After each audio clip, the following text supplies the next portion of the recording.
오늘 우리에게 주신 하나님 말씀 함께 봉독하겠습니다. 누가복음 23장 13절부터 25절까지의 말씀입니다. 제가 봉독해 올리겠습니다.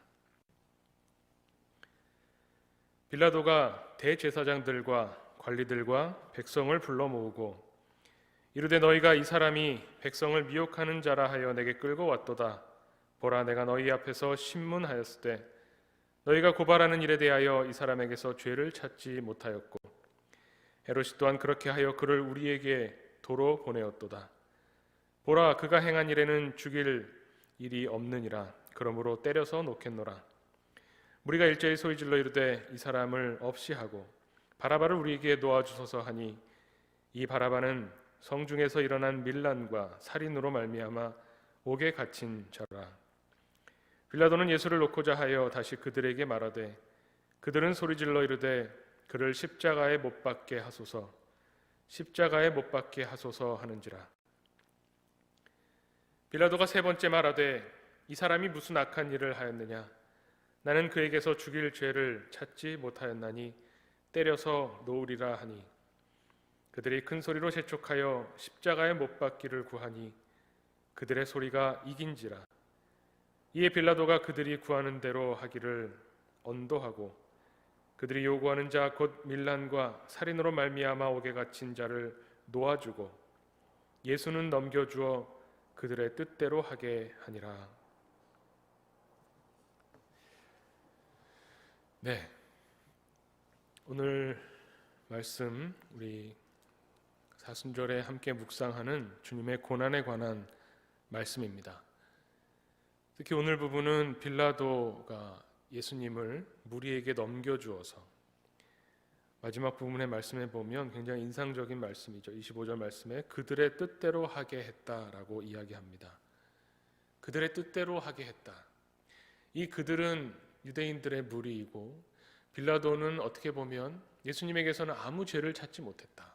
예수님에게서 내가 죽일 만한, 사형을 언도할 만한 죄를 찾지 못했다. 이런 말씀을 하게 되는데 빌라도는 무리의 뜻대로 예수님을 넘겨주게 되어 결국 예수님께서 십자가에 못 박혀 죽게 되었다는 이야기죠. 이 누가복음의 이 말씀을 놓고 보면서 빌라도에게는 어떻게든 예수님을 놓아주려고 애썼던 흔적을 보고 빌라도가 예수님을 과연 죽음이다라고 하는 사형을 언도한 것인가, 이런 것을 놓고 생각해 보게 됩니다. 교회 역사에서도 빌라도가 죄가 있는가 없는가, 혹은 빌라도에게 예수님의 죽음에 대한 책임이 있는가 없는가 하는 것에 대한 논란이 있습니다. 성경 말씀, 특히 복음서의 말씀들을 보면 빌라도는 예수님의 죽음에 있어서 직접적인 책임을 지지 않는 것처럼 보입니다. 그런데 우리가 매 주일마다 예배 때마다 고백하는 사도신경에 보면 예수님은 빌라도에게 고난을 받으셔서 십자가에 죽으셨다고 우리가 고백하죠. 그런 걸 보면 빌라도가 참 억울할 수도 있겠다 생각하지만 오늘 복음서가 우리에게 들려주고 있는 특히 빌라도에 관한 이야기, 예수님의 십자가 사건에 있어서 빌라도가 보여주는 어떤 그런 모습들, 빌라도를 통해서 과연 우리에게 무엇을 가르쳐 주시기 위해서 성경이 우리에게 이렇게 말씀하고 있는가, 여기에 대해서 묵상하고 생각해 볼 필요가 있습니다.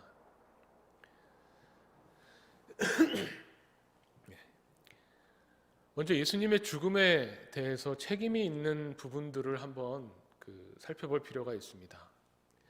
예수님을 죽이고자 모의했다, 예수님을 죽이고자 의논했다 하는 이야기들이 나오는데 그 예수님을 죽이려고 하는 의논의 주체들은 누구였냐면 당시의 종교 지도자들입니다. 종교 지도자들이라고 말하면 이렇게 뭉뚱그려서 말하는 것인데 하나하나 놓고 보면 복음서에 여러 그룹의 사람들이 등장하죠. 먼저 우리가 잘 알고 있는 예수님과 많은 논쟁이 붙었던 사람들이 어떻게 보면 바리새인입니다. 바리새파 사람들, 이 사람들은 율법을 지키는 것에 있어서 율법에 아주 철저한 사람들이었고 그 율법은 특히나 이 정결법에 또 안식일법에 집중되어서 예수님의 제자들과 다니시면서 정결법을 지키지 않았던 부분에 대해서 많이 공격하고, 또 안식일에 병자들을 고친 것에 대해서 예수님을 끊임없이 공격했습니다. 이런 바리새인들이 있죠. 또 다른 그룹이 있습니다. 또 다른 그룹은 대제사장과 장로들입니다. 이 사람들은 율법을 가지고 예수님과 논쟁을 했다기보다는 성전 중심의 이 제도권적인 종교 안에서 지도자들이고 기득권을 가지고 있던 사람들입니다.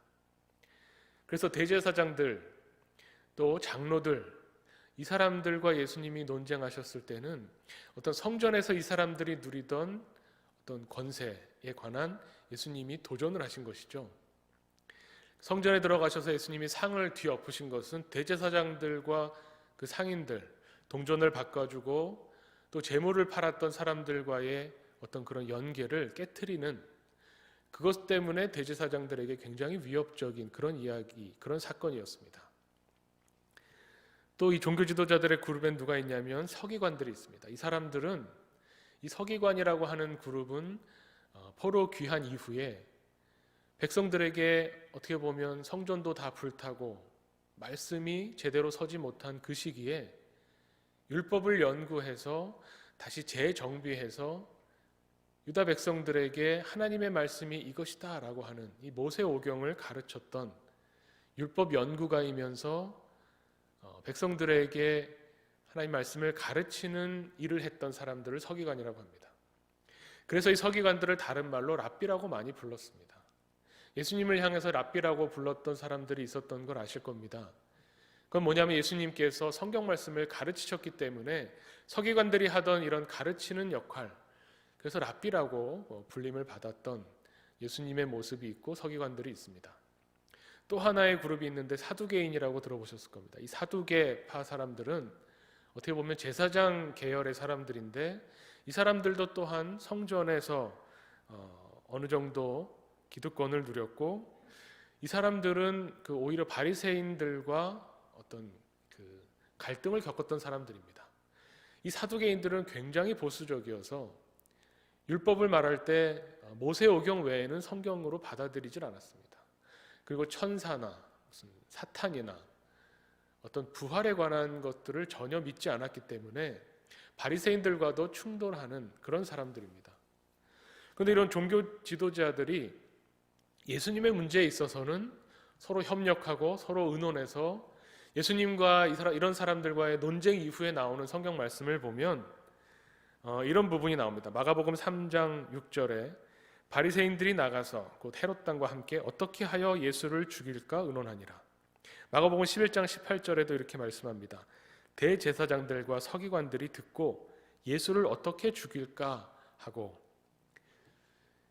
이 종교 지도자들이라고 하는 뭉뚱그리는 이 그룹 안에 다양한 분파들이 있었지만 그들이 결국 예수님을 바라봤던 시선은 예수를 어떻게 죽일까? 그냥 놔두면 자신들의 어떤 누리고 있던 어떤 이 체계와 질서와 기득권에 굉장한 위협이 된다고 생각을 했던 겁니다. 이 종교 지도자, 유대 종교 지도자들의 두 가지 큰 줄기는 그래서 바리새인들로 대표되는 율법을 지키는 것, 또 하나는 제사장들, 대제사장들로 대변되는 이 성전 중심의 종교. 이 두 기둥, 율법과 성전을 지키기 위해서 예수님을 죽일 수밖에 없었다라고 하는 것이죠. 그런데 이 종교 지도자들이 그럼 종교의 부분에서만 예수님과 대립적인 그 대척점에 섰던 것인가? 결국 당시는 로마의 식민지였죠. 이들이 이런 어떤 지도적인 역할을 수행하기 위해서, 이 대제사장이 되고 서기관이 되기 위해서는 로마 제국의 어떤 승인이 필요합니다. 로마 제국의 입장에서는 유대인들 중에서 말을 잘 듣는 사람들, 친로마 성향의 사람들을 결국 그 자리에 앉힐 수밖에 없는 거죠. 그래서 이들이 예수님을 죽일 모의를 하면서 자기들에게 없었던 권한, 예수님을 십자가에 죽이도록 하는 이 권한이 유대인들에게는 없었기 때문에 로마의 총독 이 빌라도와 연계하게 되는 것이죠. 이 부분을 보면 조금 이 부분도 연구해 볼 필요가 있습니다. 당시에 빌라도가 총독이었다. 그런데 또 헤로드 왕이 나오죠. 빌라도가 헤롯 왕에게 예수님을 보냈다가 자신은 책임지지 않으려고 예수님에게서 어떤 죄를 찾지 못했기 때문에 빌라도가 헤롯에게 예수님을 보냈다가 헤롯도 예수님을 재판하지 않고 다시 빌라도에게 보내는 그런 이야기를 통해서 보면 당시의 정치적인 어떤 이 권력 관계와 구조가 또 조금 영향을 미쳤다는 것을 보게 됩니다. 아주 간략하게 말씀드리면 이렇습니다. 예수님이 태어날 때, 예수님 탄생 때 그 2세 이하의 남자 아이들을 죽였던 그 왕은 바로 헤롯 대왕이죠. 이 헤롯 대왕이 유대 지방을 다스리다가 물론 로마의 승인을 받아서 다스렸던 겁니다.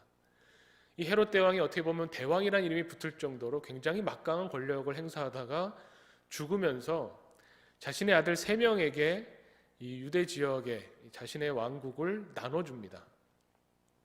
그래서 아켈라오라고 하는 이 아들에게는 유대 지역과 사마리아 지역을 다스리게 하고, 오늘 나오는 이 헤롯 왕, 이 헤롯 정확히 말하면 헤롯 안티파스죠.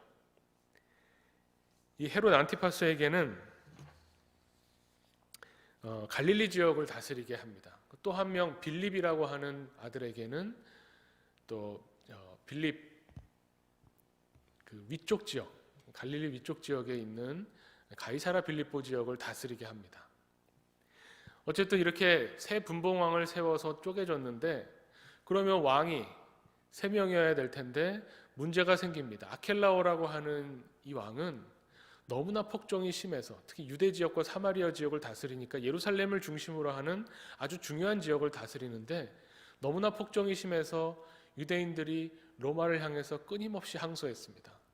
도저히 이 왕 밑에서는 살 수가 없다고. 그래서 결국 로마에서는 폭동이 일어날까 봐 이 아켈라오 왕을 귀양 보내고 여기에 총독을 임명합니다.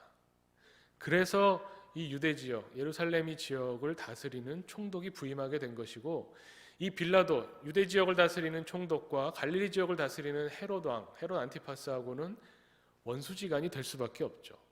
서로의 힘이 강해질수록 상대방의 힘이 약해집니다.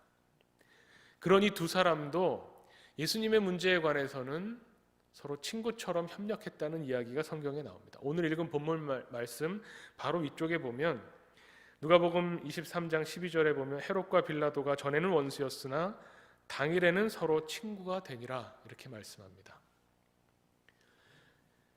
예수님을 죽이는 이 책임에 있어서는 정치 지도자였던 빌라도, 총독 빌라도나 헤롯 안티파스 왕이나 서로 협력하면서 원수같이 지내던 사람들마저도 예수님을 죽이는 것에 있어서는 서로 같이 했다라는 말입니다.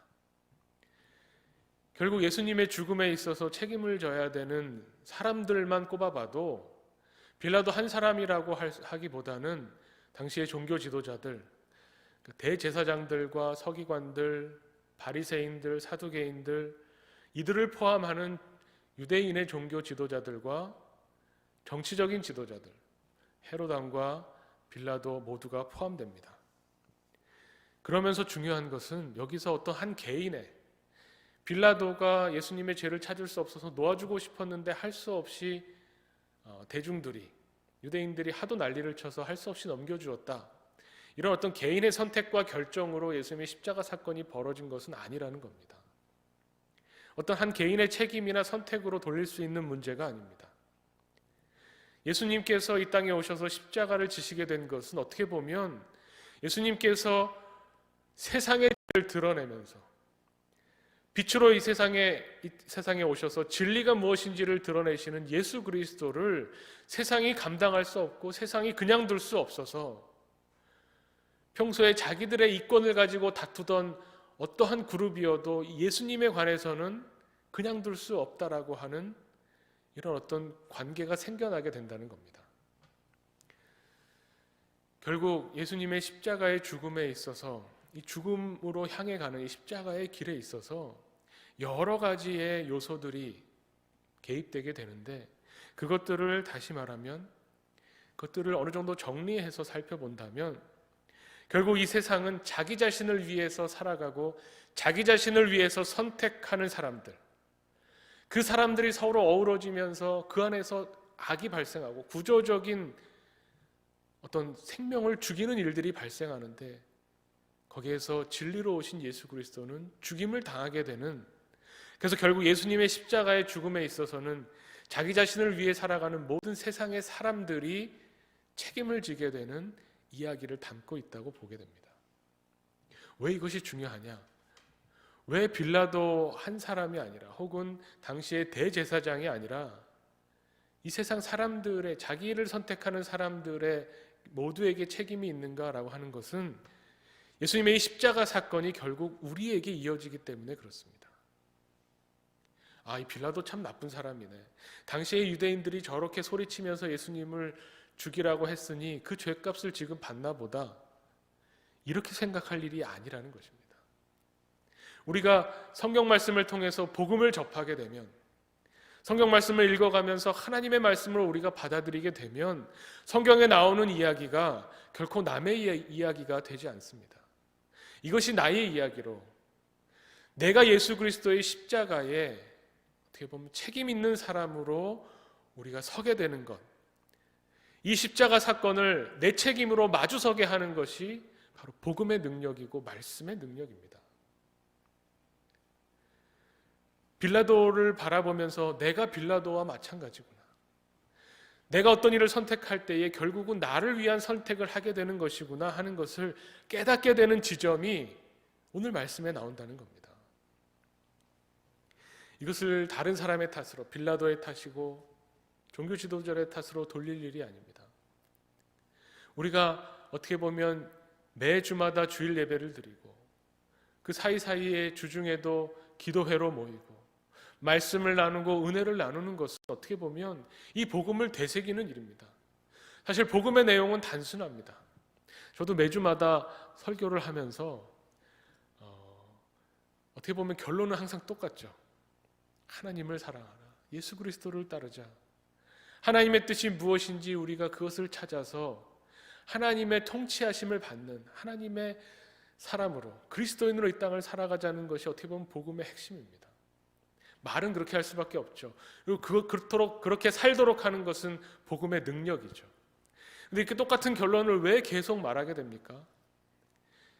성경의 어느 부분을 봐도 결국 우리에게 주어지는 결론은 하나님을 사랑하고 예수님을 바라보고 예수를 그리스도로 믿어야 된다는 것인데, 이것을 계속 반복하는 이유가 무엇이겠습니까? 요즘같이 모이지 못하고 요즘같이 예배를 이렇게 온라인으로, 인터넷으로, 유튜브로 봐야 되는,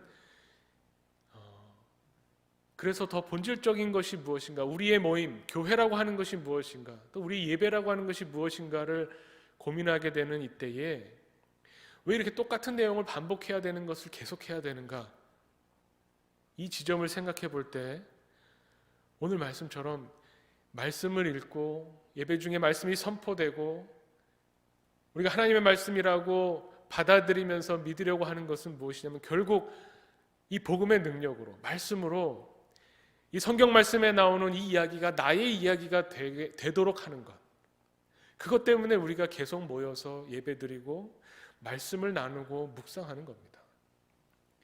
매년마다 사순절을 보내면서 예수님의 고난을 묵상하면서 결국 예수님이 가셨던 이 고난의 길은 나를 위한 길이고 우리를 위한 길이고, 예수님이 십자가에서 죽으실 수밖에 없었던 것이 결국 나의 죄 때문이라고 하는 것을 다시금 체험하게 하는 것, 이것이 어떻게 보면 말씀의 능력이고 복음의 능력입니다. 그래서 우리가 오늘도 말씀을 펼쳐놓고 이렇게 은혜를 나누고 있습니다. 결국 우리가 그리스도인이라고 하는 것은 어떤 우리 행동의 결과가 똑같다고 하더라도 우리가 그 행동을 하게 되는 우리의 마음가짐, 그 결과로 드러나게 되는 그 결과가 다른 마음을 가진 결과가 아닌, 오직 나를 위한 선택으로 말미암은 결과와 행동이 아닌 하나님을 위한, 우리 예수 그리스도를 위한 그런 선택으로 말미암은 결과여야 한다는 것을 다시 생각하게 된다는 겁니다. 전에도 말씀드렸지만 우리가 이렇게 현장에서 예배당에서 모이지 않기로 결정한 이 결정의 마음가짐이, 우리의 자세가 이웃을 사랑하고 예수 그리스도의 정신을 이어가기 위한 결정인지, 아니면 세상이 손가락질하고 세상이 우리를 향해서 요구하는 그 요구에 따라가는 것인지, 그 마음가짐이 중요하다는 말씀입니다. 똑같은 결과지만, 현장 예배를 하지 않겠다라고 하는 똑같은 결과가 나올지 모르지만 그 마음이 다르기 때문에 주님은 다르게 보실 수 있다는 겁니다. 세상에서 손가락질 받기 싫어서, 교인들이 대다수가 원하기 때문에 하는 선택이라면 그것은 빌라도와 같은 나를 위한 선택이고 결국 내 이익을 위한 선택이 될 수밖에 없습니다. 예수님께서 어떻게 보면 이 십자가의 사건, 이 대제사장들과 종교 지도자들의 재판과 정치 지도자들의 재판에 서면서 예수님의 태도를 보면, 예수님은 과연 이 세상의 권력과 이 세상의 요구에 대해서 어떠한 태도를 보이셨을까요? 오늘 읽진 않았지만 누가복음 우리 23장 3절 말씀에 보면 빌라도가 재판하면서 예수님에게 이렇게 이야기합니다. 빌라도가 예수께 물어 이르되 내가 유대인의 왕이냐? 대답하여 이르시되 내 말이 옳도다. 이 말이 참 오묘합니다. 예수님께서 빌라도가 예수님을 신문하면서 사람들이 당신을 보면서 유대인의 왕이라고 하는데, 그런데 유대인의 왕이 맞느냐라고 물어봅니다. 여기에 대해서 예수님은 내 말이 옳도다라고 하는데, 이건 직역하면요, 당신이 그렇게 말하고 있다, 그것은 당신의 말이다라는 의미가 됩니다. 그래서 성서학자들이 이 본문을 놓고 연구하면서 이렇게 이야기합니다. 이 대답은 긍정도 아니고 부정도 아니다라고 이야기합니다. 그러니까 당신이 이 세상의 권력자, 이 세상에서 권력을 가지고 있는 사람을 대하는 예수님의 태도는 비굴한 것도 아니고 그렇다고 그 사람들을 꺾으려고 하는 것도 아닙니다. 이 생사여탈권, 빌라도의 결정이 죽고 사는 그런 어떤 권한을 가진 사람 앞에서 예수님의 태도는 굴종도 아니고 타협도 아니고 저항도 아니고 경멸도 아니고 연민의 정마저도 아닙니다. 그냥 어떻게 보면 냉정하시고 그냥 개의치 않으시고, 어떻게 보면 이 세상의 권력에 대해서 과대평가하지도 않지만 과소평가하지도 않는 그런 예수님의 태도를 보게 됩니다. 이게 도대체 무슨 태도인가?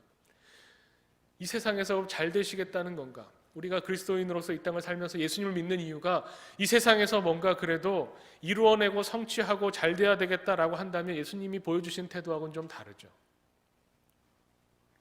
이것은 어떻게 보면 이 빌라도와 예수님의 재판 과정에서 빌라도와 예수님이 서로 대화를 나누는 이것을 보면서 어떤 학자는 이렇게 표현합니다. 진리의 세계와 사실의 세계가 도저히 타협할 수 없는, 서로 화해할 수 없는 극적인 대립을 보여주는 장면이다, 이렇게 이야기를 합니다. 예수님은 진리의 세계를 대변하시는 분입니다. 하나님의 나라, 이 세상에서 생명을 살리시기 위해서 하나님의 통치하심을 보여주시기 위해서 이 세상, 우리 눈에 보이는 세상이 전부가 아니라 진리의 세계가 있다는 것을 보여주시는 예수님과 이 사실의 세계, 눈에 보이고 손에 잡히는 이 사실의 세계를 대변하는 빌라도가 서로 만나고 있는 겁니다. 그런데 여기에 대한 예수님의 태도는 뭐냐면, 지금은 이 사실의 세계가 우리에게 있어서 직접적으로, 물리적으로 뭔가 힘을 발휘하는 것 같지만 결국 하나님의 때에는 이 진리의 세계로부터 이 사실의 세계는 심판받을 것이다, 이것을 예수님이 보여주시는 이런 태도를 우리가 보게 됩니다. 이것이 우리가 믿는 믿음입니다. 이 세상을 향해서 이 세상과 타협하거나 이 세상에서 내가 뭔가를 이루어내거나 이 세상에서 뭔가 인정받거나 이 세상에서 뭔가 내가 이득이 되는 방향으로 선택하기 위해서 그리스도인으로 사는 것이 아니라, 눈에는 보이지 않지만 아무도 증명해 주지 않지만 아무도 알 수 없는, 하지만 분명한 것은 믿음의 세계에서 예수를 그리스도라고 믿는 사람에게는 진리의 세계인 이 하나님의 통치, 하나님의 나라를 추구하고 바라보고 그것을 이 땅에서 누리며 살아가기로 결단하는 그리스도인의 모습을 우리가 보여줄 수 있다는 겁니다. 우리의 소망은, 또 우리의 믿음은 바로 여기에 있습니다. 하나님의 나라 앞에서는 인간이 만들어 놓은 모든 체계와 질서는 의미가 없습니다. 아니, 오히려 서로 갈등하고 영적 전쟁이라고 표현되는 다툼이 있습니다. 왜냐하면 인간이 만들어낸 체계는 힘 있는 자와 힘 없는 자를 나누고 그 안에서 계속 죽음을 향해 나아가게 만드는, 죽음의 길로 달려가게 만드는 그런 질서와 체계입니다. 그래서 악인 것이죠. 그럼 예수님이 보여주시는 하나님의 나라는, 하나님의 통치는 생명을 살리는 겁니다. 하나님은 우리에게 생명의 하나님이시고 하나님은 우리에게 생명을 누리게 하시는 능력의 하나님으로 나타납니다. 그렇게 드러내십니다. 그것을 보여주신 것이 바로 십자가 사건이죠. 사실의 세계에 머물지 말고, 사실의 세계에 묶여있지 말고 진리의 세계로 들어오고 하나님이 주시는 이 자유와 해방을 누리면서 하나님이 주시는 생명을 이 땅에서 누리도록 예수님이 십자가에서 하나님의 영광을 우리에게 드러내 보여주셨습니다. 우리는 이것을 믿고 나아가는 사람입니다. 결코 이 사실의 세계에서 끝나지 않고 우리는 진리의 세계를 바라보는 사람으로, 오늘 빌라도가 한 선택처럼 나의 이득을 위해서 선택하는 것이 아니라 오히려 나에게 이득이 없는 선택을 하는 사람이 그리스도인입니다. 이 세상 사람들은 이해하지 못할 겁니다. 왜 저런 선택을 할까? 저런 선택을 하면 자기에게 손해가 되는데 왜 저런 선택을 하는 것일까? 이 세상에서는 이해할 수 없지만 진리의 세계를 바라보는 우리로서는 당연합니다.